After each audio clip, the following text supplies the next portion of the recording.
Good night to you guys. Welcome to another podcast of the current situation Manchester United. This video is going to be based on the preview of our game against Newcastle tomorrow at home at Old Trafford in the Premier League, which we're struggling in. Also, I'm going to touch on a few things relating to Manchester United, including Marcus Rashford, who has been in the headlines lately based on feedback that Amorim has gained from previous managers. And basically, I have it right in front of me, but they won't allow me to go into the article. Apparently, you have to buy articles now online just to read a friggin' article that would take, 2 minutes? But anyway, they're basically saying that Marcus Rashford, previous managers have had problems with Marcus Rashford. Marcus Rashford has been a cancerous, not a problem per se in terms of his personality. Well, his personality in the essence of him not being consistent and him being a sulky player, but it has cost the jobs of previous managers. And this is the information that has surfaced. There was a stool pigeon, someone that was singing on the highest pitch. You would think that they were not Wendy Williams. You would think that you would think that they were Whitney Houston when they delivered that information. That is the information that has been given out. That someone told the press that based on the previous managers at their fate, not that Rashford is the sole main reason why they lost their jobs, but Rashford has been a big part of it and it's cost them their job. So Amram is basically saying, yeah, I've heard that Marcus Rashford supposedly has I've heard about Marcus Rashford costing managers jobs, this and that. So that's the main reason. That's the main reason I want to sell him in January, because seeing how he's playing right now and how he's acting, it's necessary to sell him in January. Well, I've said this before and I've come to the conclusion that Rashford has to be sold. Rashford has no redemption left in him. This Virgin is costing our club. This Virgin is our second highest earner behind Casemiro. And people think that we can get the best out of Marcus Rashford at the age that he is right now, at the age of 28. I am 28, but I'm not playing football for Manchester United.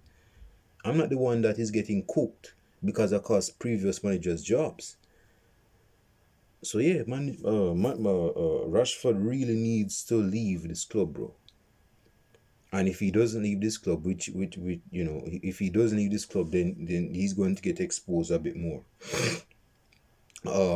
Persons are trying to say, oh, Rashford, it's Rashford, Rashford has a relationship problem because, his girlfriend dumped him, so that's why he's having this dip of form.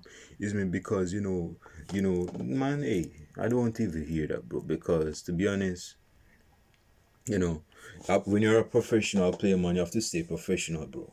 So that I wouldn't even say that's a real excuse, bro. You understand? So that's like a sidebar thing in the whole grand scheme of thing. I'm not even going to say that's the main reason why Rashford is in this poor state of form. The fact is that he has not found his motivation, so he cannot perform, and henceforth he needs to be sold. End of story. Now, the next piece of news before I get into the preview is that with the latest performances of Onana and the other goalkeeper, what's the other goalkeeper's name? I believe the other goalkeeper's name is give me a second, let me find it. Where is, well, whoever he is, but you guys know he was the man. He was the goalkeeper that started against Tottenham in the Carabao Cup that we lost. The game that we lost against Tottenham is me, and the game finished 4-3. Oh yes, the goalkeeper's name is Altar Bayendir.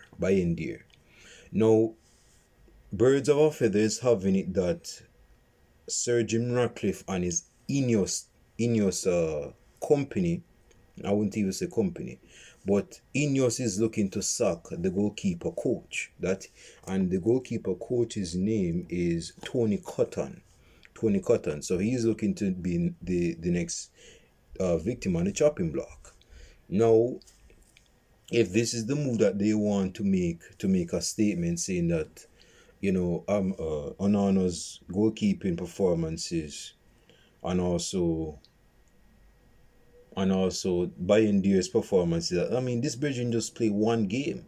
This Bridgen has just played one game. I can't even recall the last game he's played before the game. Before he played the game again. Before he played the game he played in the Tottenham game against Tottenham in the Carabao Cup. I can't recall what other game this Bridgen played.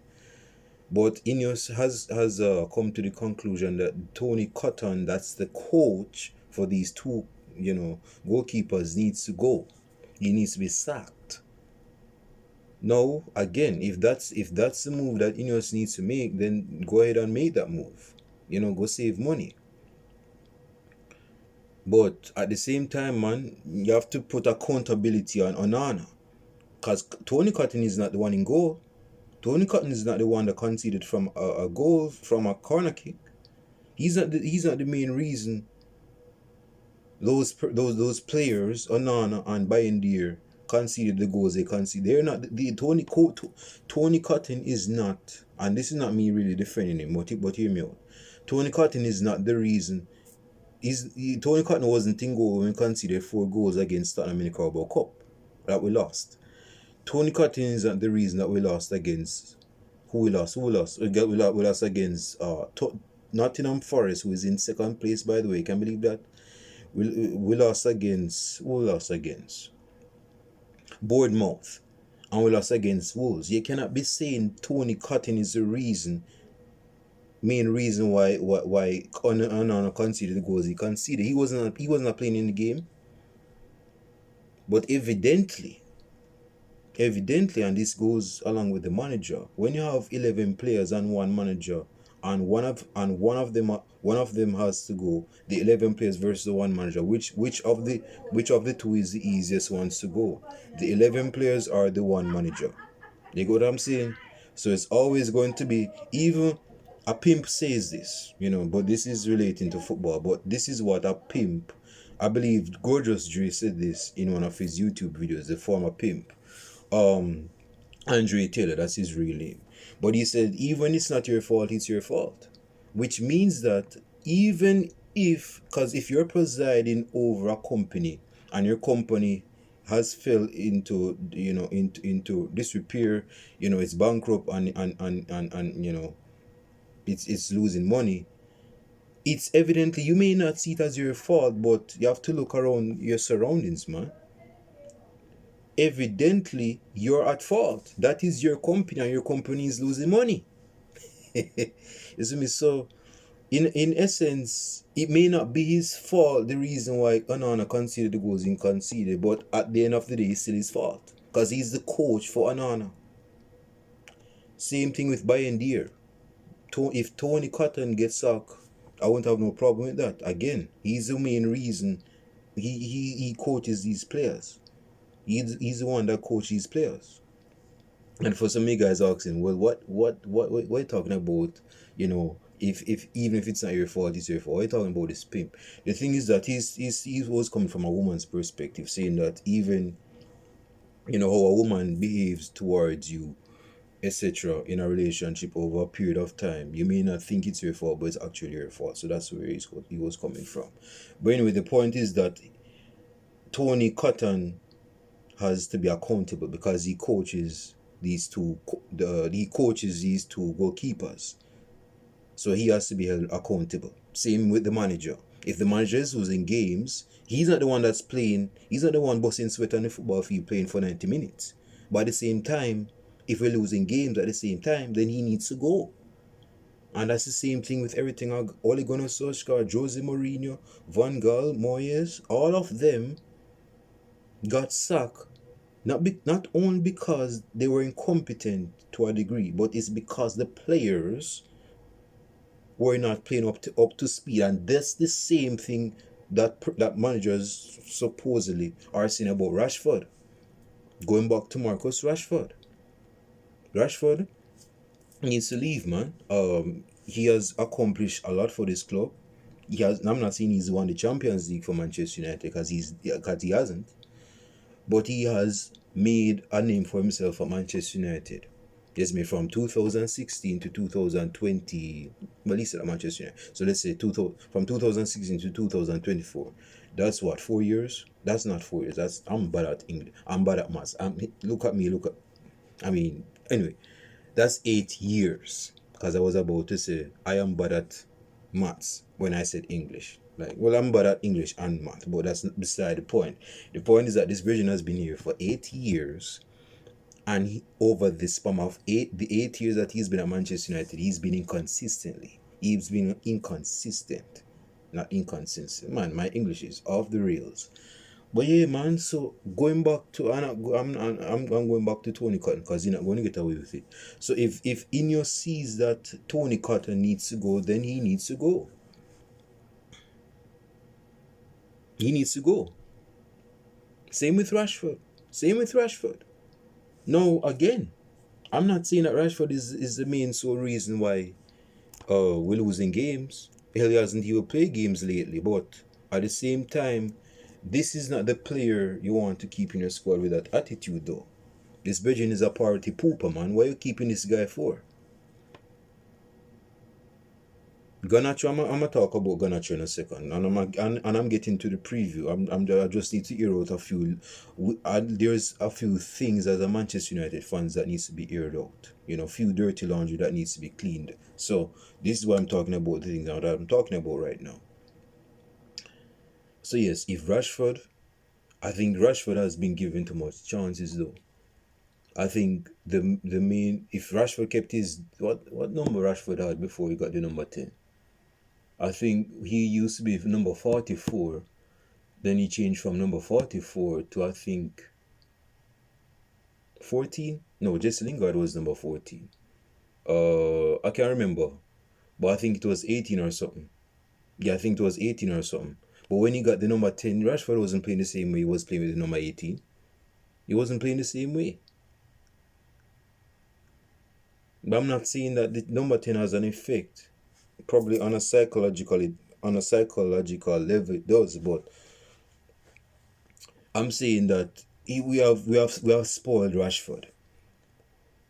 And let me tell you something. This I have to speak my mind here because I'm not going to rush this video into a preview and finish this video because I need to be saying something about Rashford. Manchester United is the reason why we created the monster in Marcus Rashford. Dare I say it?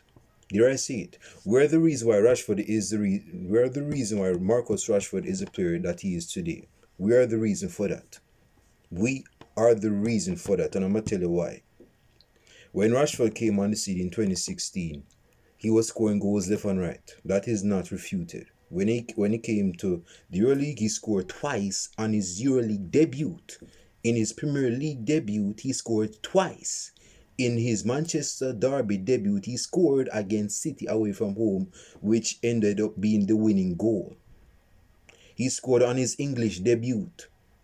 All of that happened between 2016 and 2017. And ever since then, Marcus Rashford's stock has started to rise. Persons seeing that he's going to become a star.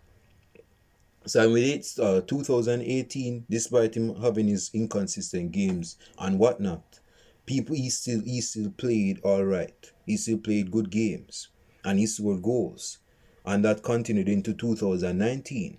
Now, when that continued into 2019, he got the number 10 in 2018. He got the number 10, and he became more of a vital player in the squad. He became more of a starter after Mourinho got sacked. And under Ole Gunnar Solskjaer, he became a main man. He scored about 21 goals in Ole Gunnar Solskjaer's first full season at Manchester United, with Martial scoring at least the same. That is where Mason Greenwood came into the picture. So that front three scoring all of them goals, I think we even scored more goals than Sadio Mane, Salah, and Firmino combined that season. It's me. But my point is that Rashford ever since then has been put on a pedestal.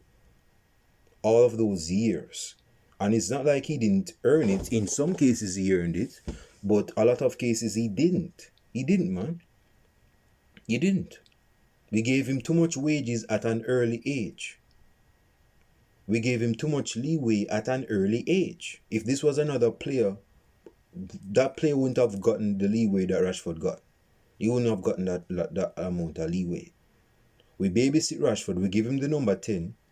We tried to make him our golden boy. In 2018, we're comparing Rashford to Kylian Mbappe, which is very hurtful and disrespectful. It's me. Like, this virgin is on the verge of Mbappe. And once Rashford, when Manchester United knocked out PSG in 2019, and Rashford put his hand, some persons are saying this in a joking, comical manner, that the moment when Rashford touched his hand on Mbappe, that is when the football talent from Rashford left him and went into Mbappe. But the fact is this, man, all of these things, touching of Mbappe, the babysitting, the spoiling, that is what created the Manchester Rashford today. That is why he's not motivated the way he should be motivated. It's because we have been babysitting this guy ever since he's been on breasts and tits.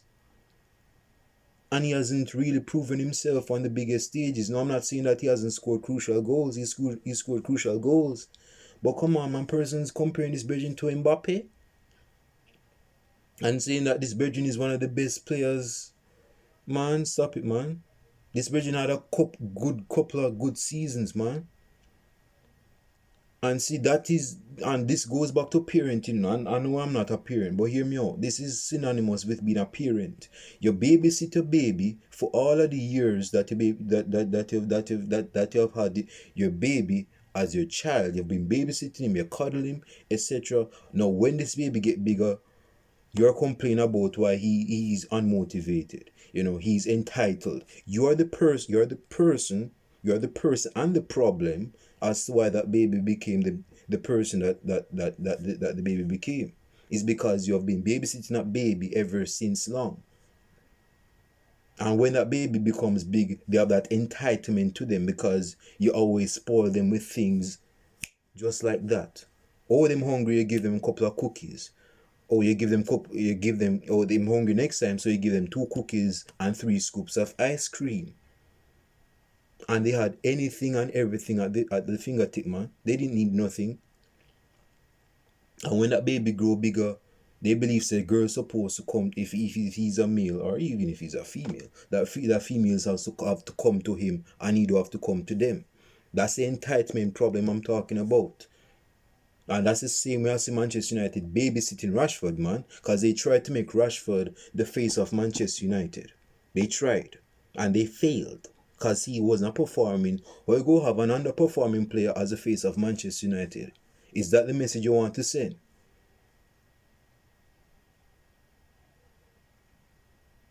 Hope I'm making sense, yeah? Hey, man. Let the Minister United talk to you guys, man. Heart to heart.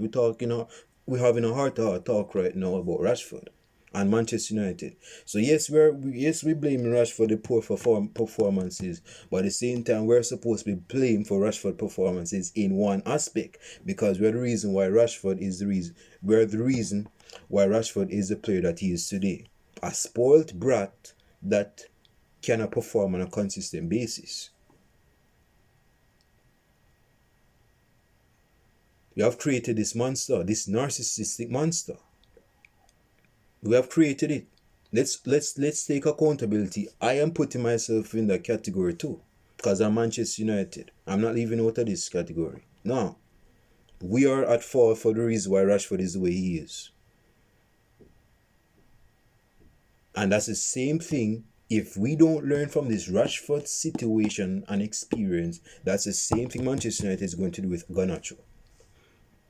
And speaking of Garnacho, remember it on Garnacho case. So there are some United fans on Threads and Twitter that are saying that they are questioning whether Garnacho needs to be sold, because he comes from he didn't even come from the academy. He used to play for Atletico Madrid, and I think they released him or something, or they gave him in. Atletico Madrid gave Garnacho to us, so he came through the ranks. He was in the minor leagues.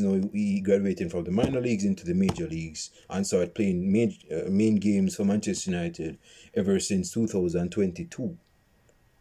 But persons are coming to the conclusion that this version is getting too big for his boots. His shout is, he's getting too big for his own head. Persons are saying that he's having an entitlement problem, man. People are saying that he has an attitude problem, which he does. And I'm saying all of this to say this, that we should not continue that we started with Marcus Rashford all them years ago with Garnacho. We have to learn. But I'm not saying that we shouldn't keep Garnacho. We should keep Garnacho, in my opinion. Because believe it or not, Garnacho is our top scorer in our competition. Let me point that out. Garnacho is our top scorer in our competition. And he has not played games, mainly started games lately. And he's our top scorer.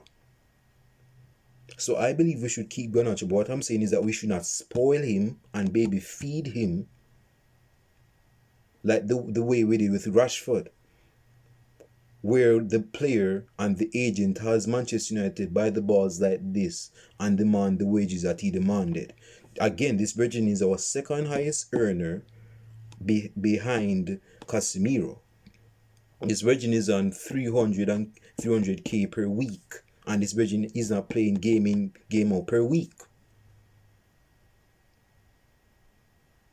So let me say this: we should not coddle Garnacho. We should not coddle Garnacho. Let Garnacho go find his way through hardship. If he wants to demand certain wages, and the club genuinely believes he doesn't deserve those types of wages, let him go. Let him go. Don't keep him. Let him go. Don't keep him by avoiding the conflict of it's best to keep Garnacho. He's one of our crucial players. Man, screw that. When Ronaldo was demanding all them wages in 2018 from Papa Perez sent him his way. He didn't care about who Ronaldo was. Papa Perez sent him his way. That is the reason why he left. Not because he was tired of success. That's not the reason why he left. He left because he wanted more money than the money that he was getting.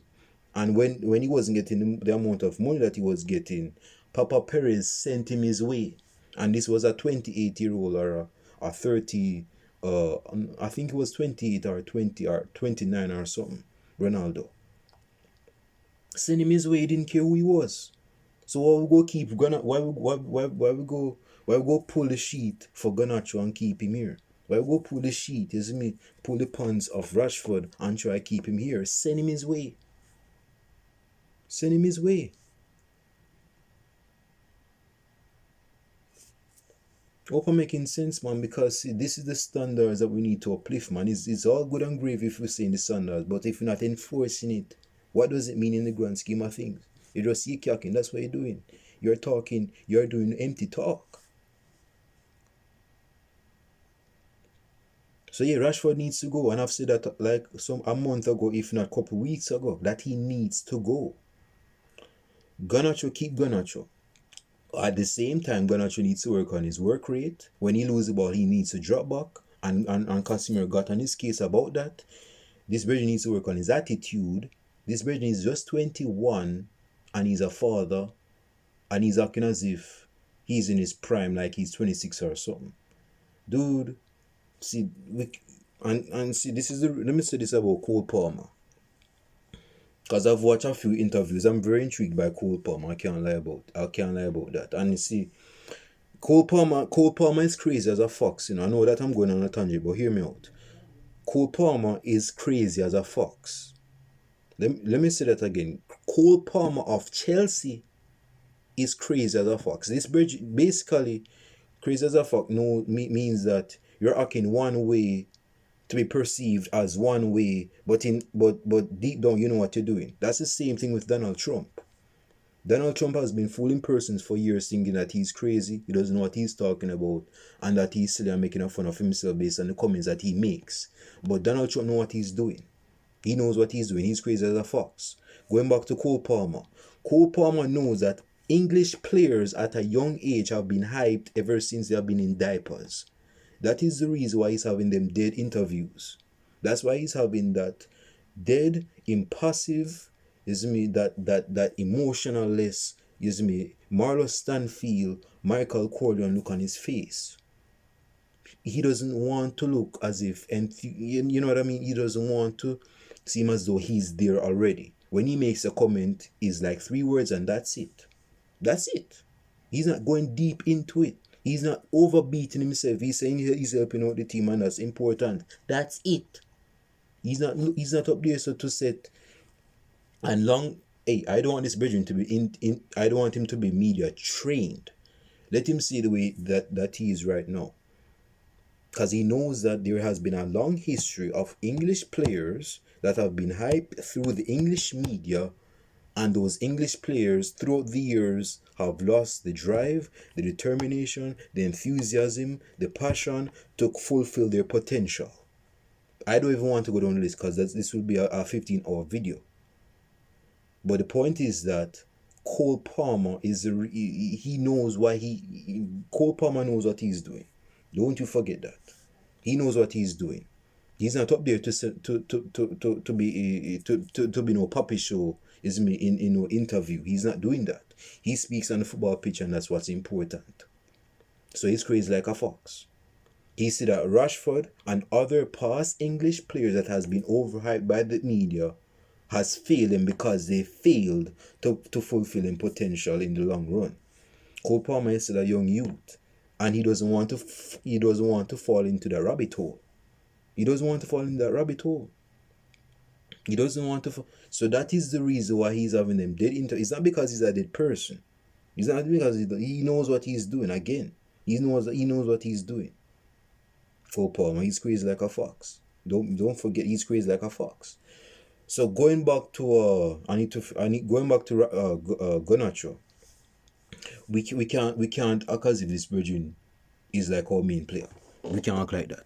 And even though he's our top scorer, we have to have the strength of intestinal fortitude and backbone to say to our player, you can go. I'm not going to give you them wages because you don't deserve them type of wages.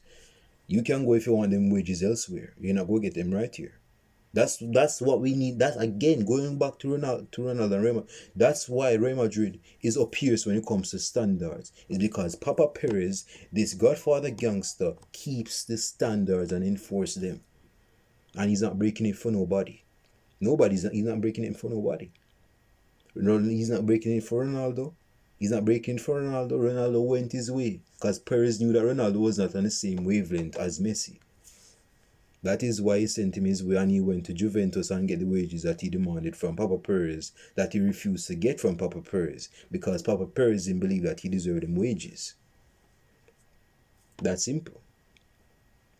So going back to I need to go into the preview. But see, man, I have to say this for all of this to make sense, because at the end of the day, Manchester United has been baby feeding players all throughout the years, and cuddling players that did need cuddling, and they wonder why those players have these entitlement problems. They're narcissistic and they act like the world owed them something. It's because we cuddle them. That's the reason. Let me know your thoughts in the comments down below.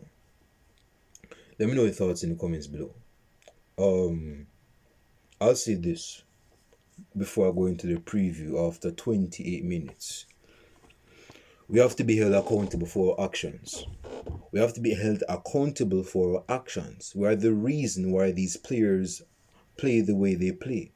In one essence, you're giving these players all of that money per week, and they're not even tried or true. They're not even tried.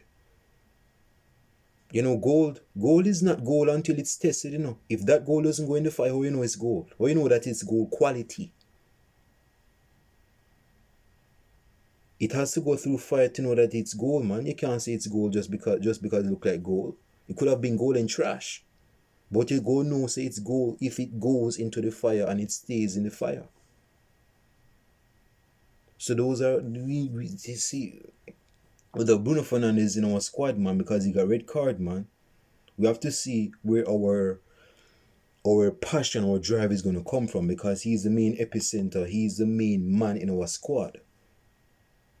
And he's the one that he's the main man that leads the squad. Now, some persons, I don't want to go get on Bruno Fernandes' case after getting the red card, because, some persons are saying that he's unworthy of being captain. He moans a lot, he complains a lot. This and that. Roy Keane was saying that, he's not a captain, this and that. I'm not going to get into that right now. And plus, this video is getting too long, so I'm going to cut it short. But what I wanted to say is this. See, I'm losing my train of thought. We should not be babysitting Garnacho. Garnacho needs to find his way. I'll let him. I would keep Garnacho. I wouldn't sell Garnacho. But there are a few things that he needs to work on, and it's due to his personality and his professionalism. That's what I would boil it down to. Now, let us go to the preview after the 30th minute. Now, Manchester United is going to play their last and final game of the year 2024. It's been an up and down years, man. It's been a roller coaster riding year for Manchester United, especially with everything Hag and etc. That I'm not going to get into. It's been an up and down year for Manchester United, as it usually is, to be honest, in previous years. But tomorrow we're going to play against Newcastle. Let me check some. Newcastle is let me see where they are in the table. Newcastle are, I believe they're in the top 10, aren't they? Yeah, they're in 7th, and we're like what? 7th place down from where? Yeah, we're 7th place down from where Newcastle is in the table. We're in 14th place. Do I need to repeat that? We're in 14th place, sleeping with Crystal Palace. West Ham that lost 5-0 today to Liverpool. We're sleeping along with Everton and Wolves. Wolves, the side that beat us, and they're in 17th place. That is the type of persons we're sleeping in bed with right now. As we're in 14th place, man. And now we go play against a 7th place Newcastle at home. It goes without saying that we need to win this game, bro. It goes without saying that we need to win this game. I've been saying that in the previews that I've done. I haven't done every preview in past weeks. I'll admit that, but in the previews that I've said, man, we still need to win this game. I've said that we need to win against Arsenal. We lost against Arsenal. I said we need to win against Ipswich Town. We drew against Ipswich Town. I said we needed to win against Man City. We almost lost against Man City, and then we turned the game on its head and we won the game 2-1 away from home. We lost against Nottingham Forest, and we got lose to Bournemouth. Yeah, we lose to Bournemouth, and we lose to Wolves. So Newcastle is in a piece of form. Their recent form in last games is that they have lost 1 game, draw 1 game, and their last 3 games they have won their last 3 games. Our form, don't even get me started. We have lost 4 games in the league. In our last 5 games, we lost 4 games and we won 1. So we know that the morale in our squad is on the floor right now. It is deplorable, to be honest. It is non-existent. It has the existence of John Cena, and you can't see it because our morale is down. Is just weak, man. It's just poor. So it's going to be interesting as to how we improve. We play our game tomorrow and who's going to start, especially given that Bruno Fernandes is suspended because he got red card in his last game. It's going to be very. We have to see how that game. We have to see how tomorrow goes, bro, because we need to win this game. Screw Newcastle. Screw Newcastle for winning them last 3 games. We need to win this game and get back into the grand scheme of things. We're now at the end of the half of the Premier League season. We're now going into the second and final half of it. It's like we finished 1 lap. We're into the second lap. We're in the second lap now. Yeah, we're in the second lap now. So we have to win against Newcastle.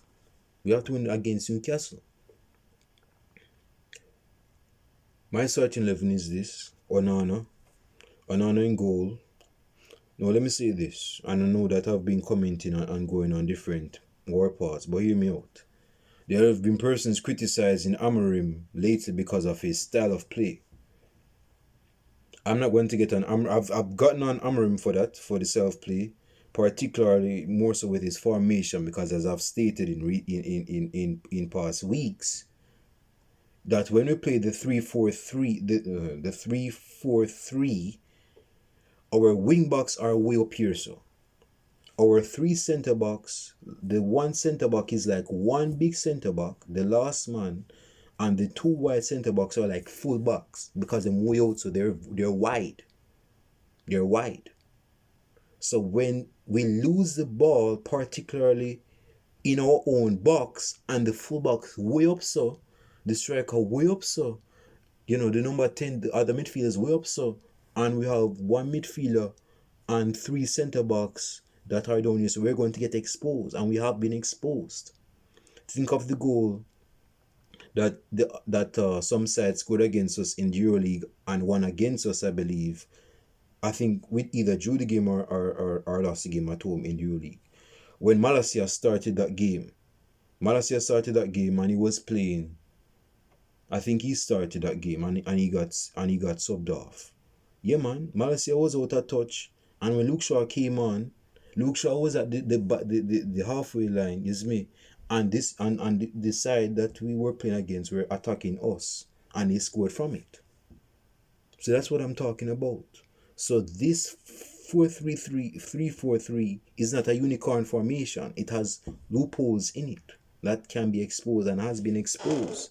No, I'm not saying that Amram needs to change it, but he needs to neutralize those holes, man. He needs to neutralize them. And yeah, he needs to neutralize them. So anyway, going back to my formation. Onana in goal. Right wing back. Now, see, the thing is this. Diallo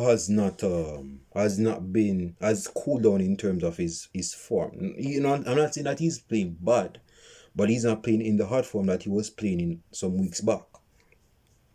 So I am keeping. I'm not going to put Diallo at right wing back. But he's going to be starting, and I believe most of you guys know where I will be starting him, because yeah. So at right wing back is Mazuri.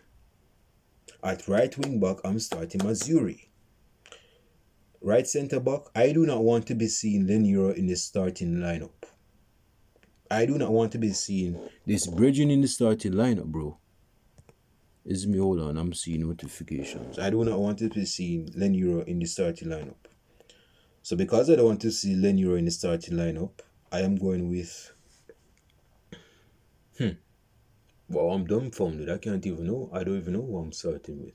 Well, Harry Maguire will be starting centre back. Lisandro Martinez left centre back.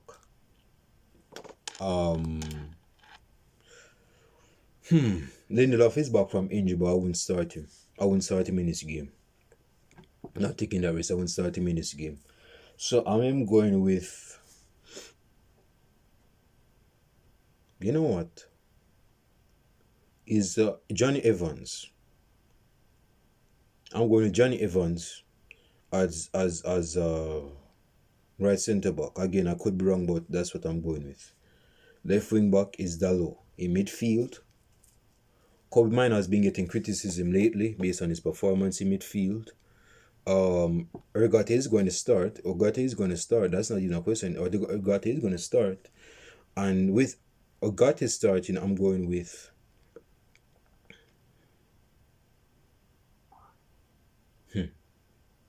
I believe we need some seniority in our midfield, so I'm going with Casemiro and Ugarte starting in our midfield. Yeah. Bruno Fernandes is out because of suspension, so no better player to start in midfield than Casemiro with the experience that he has. We need Casemiro starting in this game. Casemiro, Ugarte. In the front three, I am going with Diallo on the right-hand side of the attack. Diallo on the right-hand side of the attack.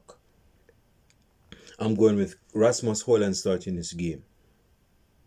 And I'm on the left side. Rashford is not. I don't even think Rashford will be seeing the light of day. I don't even think he will even be in the squad. So he's not a contender to start. And plus, given the recent comments, I don't even think he'll be even see. This Bridging is extradited, bro. He's on the lam. He's nowhere near this squad, so he shouldn't be included in this squad. Like, none at all. Left wing, I'm going with either Garnacho. I don't even know why I was about to say Rashford or Sancho. And Sancho is at Chelsea.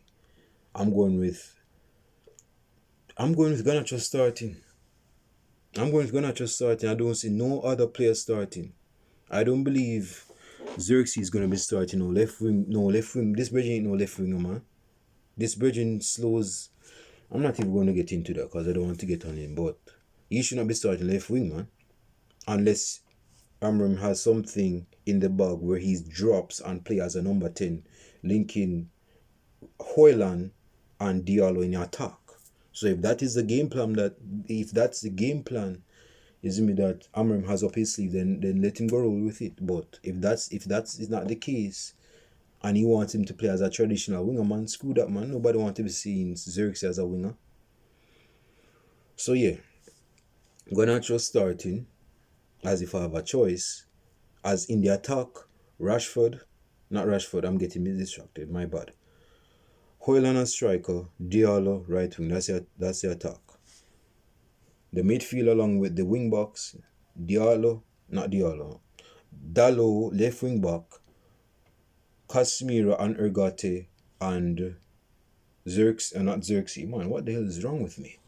And Mazuri as right wing back, right?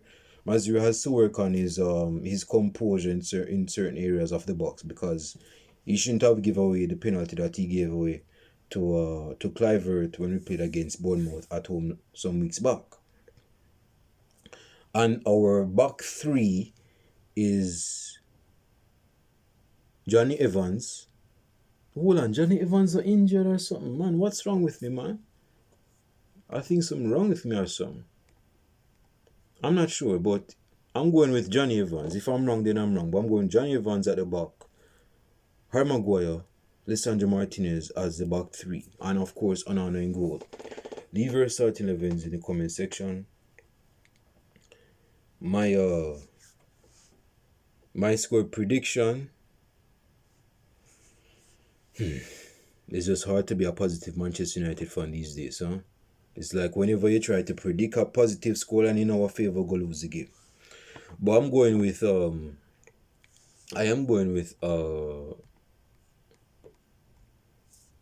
being positive. I'm going to say a 2-0 victory for Manchester United. Yeah. I'm going out with a 2-0 victory in favor of No, I'm not saying I will play the most glamorous football. I'm not saying that.